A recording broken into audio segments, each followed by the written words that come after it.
Bonjour, bienvenue dans la causerie de bonheur, le lieu où on parle de la parole sans prétention. Alors j'aimerais juste dire quelques mots avant d'entrer dans le vif du sujet. Déjà, si vous voulez savoir quand est-ce qu'il y a un nouvel épisode, n'hésitez pas à vous abonner aux différents canaux d'écrit de bonheur, comme ça vous aurez les notifications. Je voudrais encore remercier toutes les personnes qui viennent semaine après semaine, qui aiment, qui partagent et qui commentent les différents épisodes. Vous ne pouvez imaginer le bien que vous faites en faisant tout simplement ces petits gestes-là. Alors, comme d'habitude, appelez un ami, commentez et partagez ce podcast, cet épisode. Je pense que vous avez retenu ou reconnu ma voix. Donc, c'est Merveille Bonheur, votre hôte, toujours là, à vos côtés, pour que nous puissions échanger autour de la parole.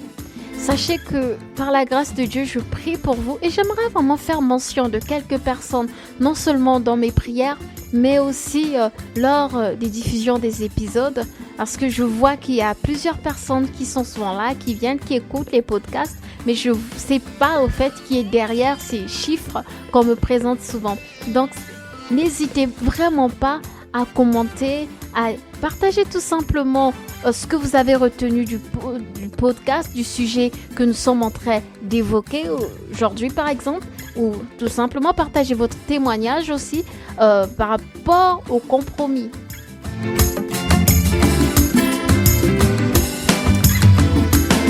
Et je pense que vous avez constaté, j'ai changé le fond musical. Alors ce fond, c'est le chant en esprit et en vérité que vous trouverez aussi dans mon album Mon Avantage, disponible sur toutes les plateformes de streaming. Et j'aimerais vraiment faire un petit clin d'œil à Regan qui m'a accompagné pour ce projet. C'est un musicien, un chanteur vraiment talentueux. Merci Regan vraiment pour tout. Et c'est quelqu'un de loin que Dieu vraiment a béni. Et n'hésitez pas à aller regarder ses différents projets. Sur les réseaux sociaux, vous le trouvez tout simplement au nom de Regan Mbunga. Donc Regan, R-E-A-G-A-N, Mbunga, M-B-U-N-G-A. Allez-y vraiment le bénir. Donc nous allons entrer tout de suite, on va dire dans le vif du sujet. Nous parlons de compromis, nous en avons déjà parlé dans les derniers épisodes qui ont suivi. Nous avons dit comment au fait on pouvait tomber dans le compromis, comment on pouvait l'éviter et nous avons même défini le compromis. Ça c'était dans un premier temps. Dans un deuxième temps, nous sommes plus focalisés sur les compromis que nous faisons à l'étranger, sachant que nous avons relevé un point essentiel, c'est qu'en tant que chrétiens, nous sommes citoyens du ciel, n'est-ce pas? Mais nous ne sommes pas du monde, mais nous sommes dans le monde. Donc, nous sommes en quelque sorte aussi étrangers sur cette terre. Donc, même si tu n'habites pas à l'étranger, si tu es chrétien, les éléments que nous allons aborder dans ce podcast vont aussi tout simplement t'aider au fait à avoir une marche, une vie chrétienne sans compromis. Et bien évidemment, vous pouvez retrouver ces différents éléments dans les anciens épisodes qui sont disponibles non seulement sur la chaîne YouTube, mais en téléchargement libre, donc gratuitement, sur la plateforme Spreaker. Et le nom, c'est La Causerie de Bonheur. Nous allons sans plus tarder aller dans Genèse 34 du verset 1 à 4. On nous dit: Dina, la fille que Léa avait donnée à Jacob, sortit pour aller voir les filles du pays. Sichem, fils de Hamor le Hévien, qui gouvernait la région, la remarqua. Il l'enleva et coucha avec elle en lui faisant violence. Il s'attacha à Dina, la fille de Jacob. On tomba amoureux et toucha le cœur de la jeune fille par ses paroles. Il dit à son père Hamor: Obtiens-moi cette jeune fille pour femme. C'est l'une des histoires de la Bible qui me parle le plus à cause de la richesse des enseignements qu'on peut y tirer. On nous parle ici donc d'une fille, la fille notamment de Léa et Jacob, qui s'appelle Dina. Et pour replacer un peu le décor, Jacob et sa famille sont partis de la maison de Laban, donc ils ont vraiment eu à avoir un très long voyage, et durant ce voyage, il rencontre son frère Ésaü avec qui il se réconcilie. On peut dire que ce n'était pas une phase ou une période facile pour cette famille. Déjà qu'ils ont quitté la maison de Laban, on va dire en catastrophe, ils redoutaient la rencontre avec Ésaü, donc il y avait beaucoup de peur, beaucoup de stress. Et une fois que tous ces éléments-là ont été quelque part résolus, ils se retrouvent à Sukkot. Jacob décide de s'y installer, il achète des terres et il construit des cabanes. Malheureusement, ce qui va se passer après va complètement bouleverser le cours du séjour au fait de cette famille à Sukkot. On nous dit que Dina est sortie pour aller voir les filles du pays. Cette phrase aussi simple, aussi banale, traduit profondément le désir de Dina. Dina était curieuse. Voir ici veut dire convoiter, regarder donc avec un intérêt. Quand nous arrivons à l'étranger, nous sommes curieux. Nous découvrons un autre monde, une autre culture, d'autres manières de faire. Mais heureusement, dans le cas de Dina, elle n'a pas su mettre des limites à sa curiosité. Et on peut dire qu'elle n'est pas restée avec les filles de sa famille pour ne même pas aller dire avec les filles, toutes les filles de Jacob. Parce que quand on regarde, rien que les enfants de Léa, on dénombrait 32 filles et garçons. Donc on peut dire qu'elle ne manquait pas de compagnie. Donc à quel point es-tu curieux? À quel point veux-tu voir comment certaines choses se font ou comment certaines choses se passent à l'étranger, dans la ville où tu as peut-être immigré, déménagé, emménagé? Vous vous souvenez, quand nous ne dressons pas de limites, nous sommes prêts à faire des compromis. Et quand nous oublions qui nous sommes prêts à faire des compromis. Et c'est ce qui est arrivé déjà à Dina. Elle a oublié qui elle était. Elle a oublié qu'elle était fille de Jacob. Elle a oublié qu'elle était fille d'Israël. Elle a commencé à convoiter la vie des filles du pays. Elle a commencé à convoiter la vie de ses filles étrangères. Il est donc important de bien tresser des limites et se rappeler qui on est et demeurer, s'entourer avec des personnes qui ont les mêmes valeurs que nous. La Bible dit ceci dans 1 Corinthiens 15, verset 33. Ne soyez point séduits. Les mauvaises compagnies corrompent les bonnes mœurs. Qu'est-ce qui te séduit ou t'a séduit dans ta marche à l'étranger? Qu'est-ce qui te séduit depuis que tu marches avec Jésus? En allant traîner avec les filles de Sichem, Dina s'est exposée à l'inimaginable. Elle a été violée. Quelle humiliation, c'est choquant, n'est-ce pas? Combien d'entre nous, par curiosité, avons fini complètement humiliés? Combien d'entre nous, par curiosité, sont tombés enceintes? Combien d'entre nous se sont retrouvés dans une impasse par tout simplement notre curiosité? Le pire dans tout ça, c'est qu'il y a un déphasage de culture. À Sichem, c'est comme ça qu'on prenait les femmes en mariage.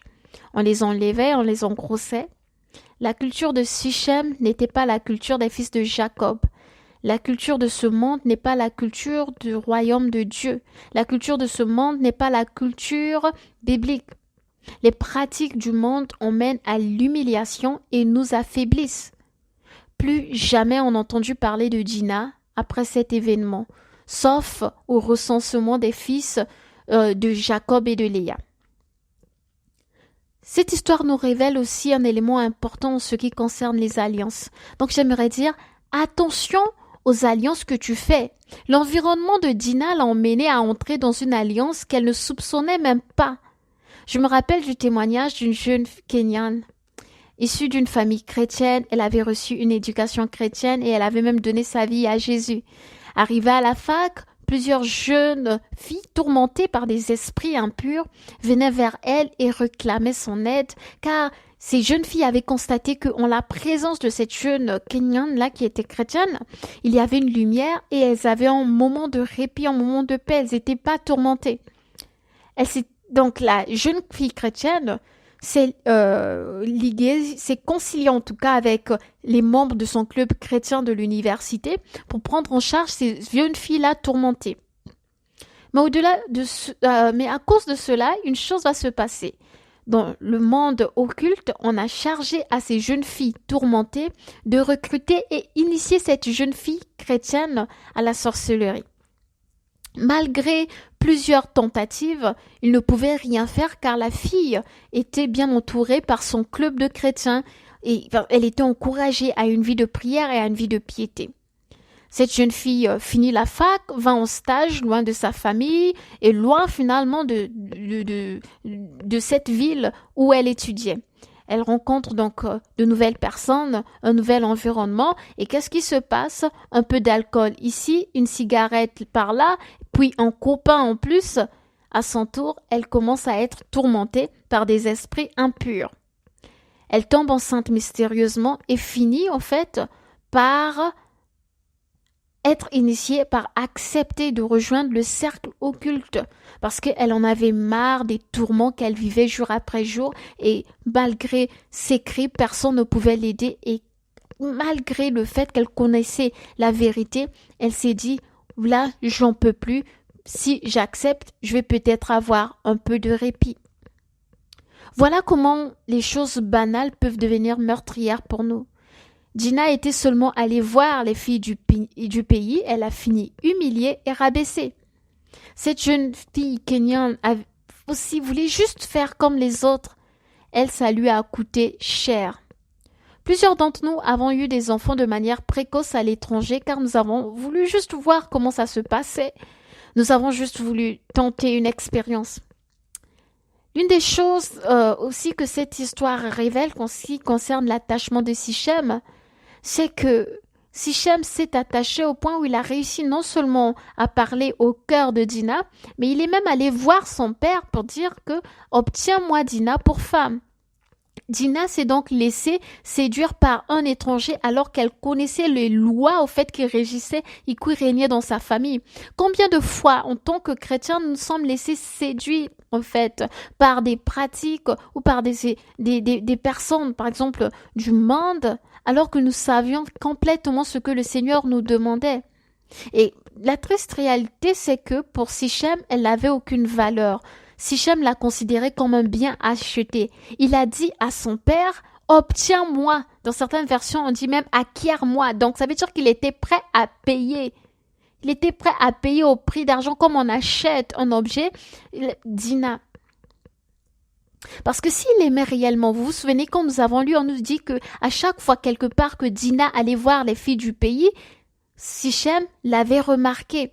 Donc, si réellement il l'aimait, il aurait pris le temps avant de la toucher, de savoir la culture et les pratiques d'Israël, les pratiques de son peuple et faire des démarches nécessaires pour la prendre comme épouse avant de la vraiment de l'humilier, de la déshonorer.